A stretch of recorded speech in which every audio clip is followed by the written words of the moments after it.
Hi guys, Mr. Johnny here. In this video I'm gonna show you a clap switch circuit that I made. As you can see straight away, it uses integrated circuits. In this design I just gave up and used an ICs, because I want you to get it straight. I do not hate ICs, I just love mucking around with transistor circuits because they give me the unbeatable degree of freedom. I can tweak each and every part. Here I can't. I can tweak the passives around the ICs, no problem with that. But still, inside you can just go inside of the IC and change the resistor value in there to change the bias to make the circuit work the way you want. But this works just fine. Let me demonstrate. Initial state is on. It's quite hard to make a noise since I use my other hand to hold the camera, but you can still watch the LED. It's really a slam switch like that. You can turn it into barb switch, fart switch, whatever. It's up to you. But actually one way to trigger the circuit that I found is really a puff of air. Just blow a little puff of air at it and it will trigger just fine.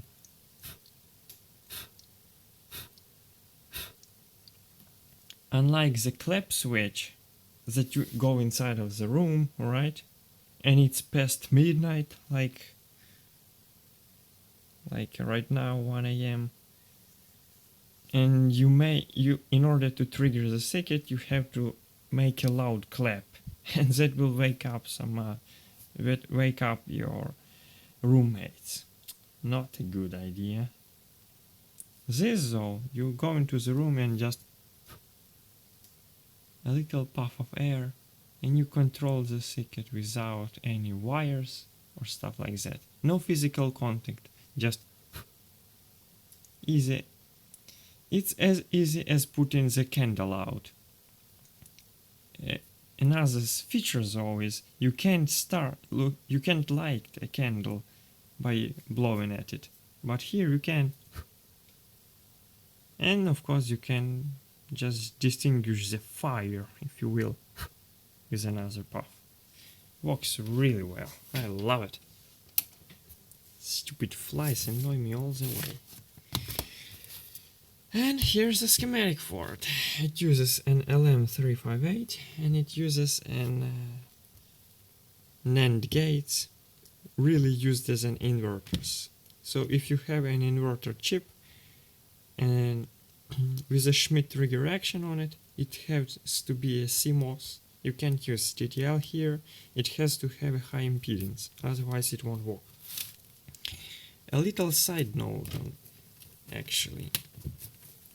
Remember, you probably may not remember, but I made a video showing you that I bought a couple of counterfeit ICs, LM311s, supposed to be comparators, but they are really op-amps.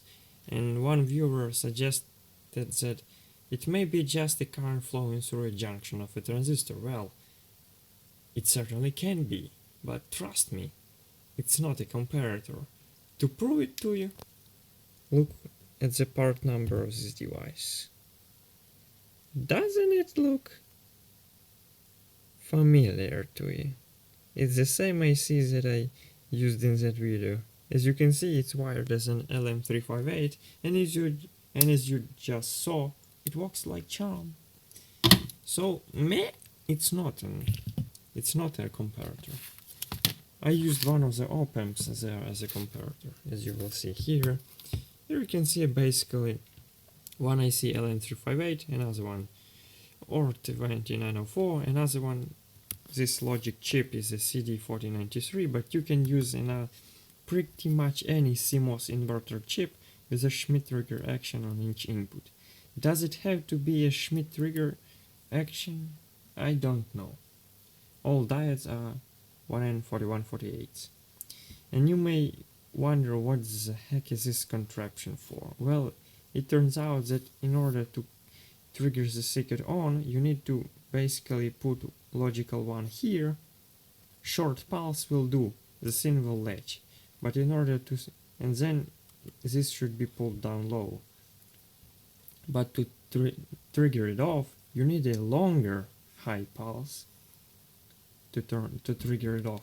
That's what this is for. As you can see, this capacitor here, so it charges real fast through this diode, and it discharges quite slow through this 33K resistor. So it produces essentially a longer pulse at this node, and the circuit works just well, as you saw. This schematic is really simple. This portion is just a microphone preamp. This portion is a comparator. This, you can see stars here, appendixes or whatever they called. I don't know, it's 1 AM. What do you want from me? This and these resistors you can tweak as well as this one.